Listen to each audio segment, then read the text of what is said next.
Hello, ಎಲ್ರಿಗೂ ನಮಸ್ಕಾರ. Welcome back to my YouTube channel. ಎಲ್ಲರೂ ಚೆನ್ನಾಗಿದ್ದೀರಾ ಅಂತ ಭಾವಿಸ್ತಾ ಇದ್ದೀನಿ. ವೈಷ್ಣವಿ ಗೌಡರವರು ಇದೇ ತಿಂಗಳು ಜೂನ್ 4ರಂದು ಬೆಂಗಳೂರಿನಲ್ಲಿ ಅದ್ದೂರಿಯಾಗಿ ಮದುವೆಯಾದ್ರು. ಮದುವೆಯಾಗಿ ಇನ್ನು 3 ವಾರ ಕಳೆದಿಲ್ಲ. ಅಷ್ಟರಲ್ಲಿ ಗಂಡನಿಗೆ ದೊಡ್ಡ ಶಾಕ್ ಒಂದನ್ನ ಕೊಟ್ಟಿದ್ದಾರೆ ವೈಷ್ಣವಿ ಗೌಡರವರು. ಇದರಿಂದ ವೈಷ್ಣವಿ ಗೌಡರ ಅಭಿಮಾನಿಗಳಿಗೆ ತುಂಬಾ ಬೇಜಾರಾಗಿದೆ. ಅಸಲಿಗೆ ವೈಷ್ಣವಿ ಗೌಡರವರು ಮಾಡಿದ್ದಾದ್ರೂ ಏನು? ಎಲ್ಲಾ ಸಂಪೂರ್ಣ ವಿಷಯವನ್ನ ನೋಡುವ ಮುನ್ನ ನೀವು ಕೂಡ ವೈಷ್ಣವಿ ಗೌಡ ಇಷ್ಟ ಅನ್ನೋ ಹಾಗಿದ್ರೆ ಈ ವಿಡಿಯೋವನ್ನ ತಪ್ಪದೇ ಲೈಕ್ ಮಾಡಿ. ಹಾಗೂ ವೈಷ್ಣವಿ ಗೌಡ ಅವರ ಯಾವ ಸೀರಿಯಲ್ ನಿಮಗೆ ಅಚ್ಚುಮೆಚ್ಚು ಅಂತ ತಪ್ಪದೇ ಕಮೆಂಟ್ ಮಾಡಿ ತಿಳಿಸಿ. ವೈಷ್ಣವಿ ಗೌಡ ಅಂದ್ರೆ ಪ್ರತಿಯೊಬ್ಬರೂ ಕೂಡ ತಮ್ಮ ಮನೆ ಮಗಳ ಹಾಗೆ ನೋಡ್ತಾರೆ. ವೈಷ್ಣವಿ ಗೌಡರವರು ಅಗ್ನಿ ಸಾಕ್ಷಿಯ ಮೂಲಕ ಕಲರ್ಸ್ ಕನ್ನಡ ವಾಹಿನಿಯಲ್ಲಿ ಟಿವಿ ಸೀರಿಯಲ್ಗೆ ಪಾದಾರ್ಪಣೆ ಮಾಡಿದ್ರು. ಇದರಲ್ಲಿ ಸನ್ನಿಧಿ ಎಂಬುವ ಪಾತ್ರದಲ್ಲಿ ಪ್ರತಿಯೊಬ್ಬರು ಮೆಚ್ಚುವಂತೆ ಆಕ್ಟಿಂಗ್ ಮಾಡಿ ಸೈ ಎನಿಸಿಕೊಂಡಿದ್ರು. ಈ ಸೀರಿಯಲ್ ಬರೋಬ್ಬರಿ 8 ವರ್ಷಗಳ ಕಾಲ ನಡೆಯಿತು. ಅದರಲ್ಲೂ ಕೂಡ ಸಿದ್ಧಾರ್ಥ್ ಸನ್ನಿಧಿ ಎಂದ್ರೆ ಪ್ರತಿಯೊಬ್ಬರು ಇಷ್ಟಪಡುವ ಜೋಡಿಯಂತೆ ನಟಿಸುತ್ತಿದ್ರು. ಆನಂತರ ಕನ್ನಡದ ಬಿಗ್ ಬಾಸ್ ಸೀಸನ್ 8ರಲ್ಲಿ ವೈಷ್ಣವಿ ಗೌಡರವರು ಭಾಗವಹಿಸಿದ್ರು.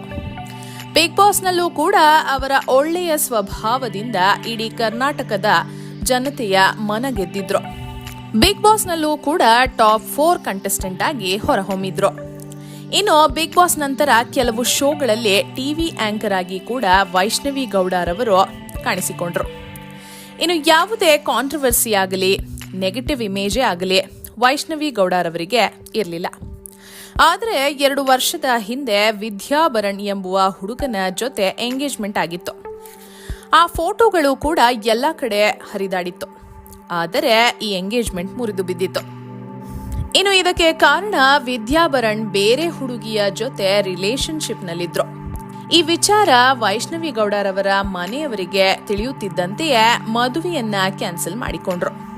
ಇದಾದ ಬಳಿಕ ವೈಷ್ಣವಿ ಗೌಡರವರು ತಮ್ಮ ಪಾಡಿಗೆ ಸೀತಾರಾಮ ಸೀರಿಯಲ್ನಲ್ಲಿ ನಾಯಕಿಯಾಗಿ ಮುಂದುವರೆಸಿದ್ರು. ಇದರ ಮಧ್ಯೆಯೇ ವೈಷ್ಣವಿ ಗೌಡರವರಿಗೆ ಅನುಕೂಲ್ ಮಿಶ್ರಾ ಎಂಬುವವರ ಜೊತೆ ಮದುವೆ ನಿಶ್ಚಯವಾಯಿತು. ಎಲ್ಲರೂ ಕೂಡ ಇದೊಂದು ಲವ್ ಮ್ಯಾರೇಜ್ ಅಂತ ಅಂದ್ಕೊಂಡ್ರು. ಯಾಕಂದ್ರೆ ವೈಷ್ಣವಿ ಗೌಡರವರು ಅಪ್ಪಟ ಕನ್ನಡದ ಹುಡುಗಿ, ಆದರೆ ಅನುಕೂಲ್ ಮಿಶ್ರಾರವರು ಹಿಂದಿಯವರು ಹಾಗೂ ಮೂಲತಃ ಉತ್ತರ ಪ್ರದೇಶನವರು ಮತ್ತು ವೃತ್ತಿಯಲ್ಲಿ ಏರ್ ಫೋರ್ಸ್ನ ಆಫೀಸರ್ ಕೂಡ ಆಗಿದ್ದಾರೆ. ಇನ್ನು ಮನೆಯವರ ನಿಶ್ಚಯದ ಮೇರೆಗೆ ಜೂನ್ 4ರಂದು ಬೆಂಗಳೂರಿನ ರೆಸಾರ್ಟ್ ಒಂದರಲ್ಲಿ ಅದ್ದೂರಿಯಾಗಿ ಮದುವೆಯಾದ್ರು. ಇನ್ನು ಮದುವೆಗೆ ಬರೋಬ್ಬರಿ 5 ಕೋಟಿ ರೂಪಾಯಿ ಖರ್ಚು ಮಾಡಲಾಗಿತ್ತು ಎಂದು ಕೂಡ ಹೇಳಲಾಗುತ್ತಿದೆ. ಹಾಗೂ ಮದುವೆಗೆ ಕನ್ನಡ ಚಿತ್ರರಂಗದ ಅನೇಕ ನಾಯಕ ನಾಯಕಿಯರು ಕೂಡ ಬಂದು ಇವರಿಗೆ ಆಶೀರ್ವಾದ ಕೂಡ ಮಾಡಿದ್ದರು.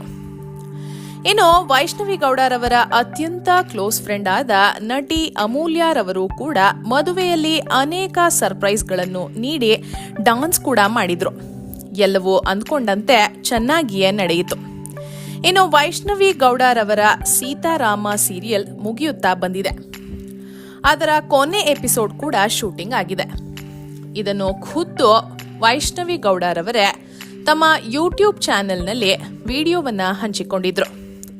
ಮದುವೆಯಾದ ಬಳಿಕ ಸೀರಿಯಲ್ಗಳಿಗೆ, ಟಿವಿ ಇಂಡಸ್ಟ್ರಿಗೆ ವೈಷ್ಣವಿ ಗೌಡರವರು ಗುಡ್ ಬೈ ಹೇಳ್ತಾರೆ ಅಂತ ಪ್ರತಿಯೊಬ್ಬರು ಕೂಡ ಅಂದ್ಕೊಂಡಿದ್ರು. ಯಾಕಂದ್ರೆ ವೈಷ್ಣವಿಯ ಗಂಡ ಏರ್ ಫೋರ್ಸ್ ಆಫೀಸರ್ ಆಗಿದ್ದು ಅವರು ಸೆಟಲ್ ಆಗಿರೋದೆಲ್ಲ ಉತ್ತರ ಪ್ರದೇಶನಲ್ಲಿ. ಆದರೆ ಈಗ ಗಂಡನಿಗೆ ವೈಷ್ಣವಿ ಗೌಡರವರು ಶಾಕ್ ಕೊಟ್ಟಿದ್ದಾರೆ ಅಂತಾನೆ ಹೇಳಬಹುದು.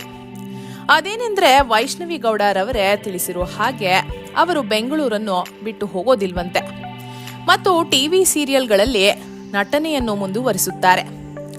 ಹಾಗೂ ಯಾವುದೇ ಕಾರಣಕ್ಕೂ ಆಕ್ಟಿಂಗ್ ಅನ್ನು ನಿಲ್ಲಿಸೋದಿಲ್ಲ.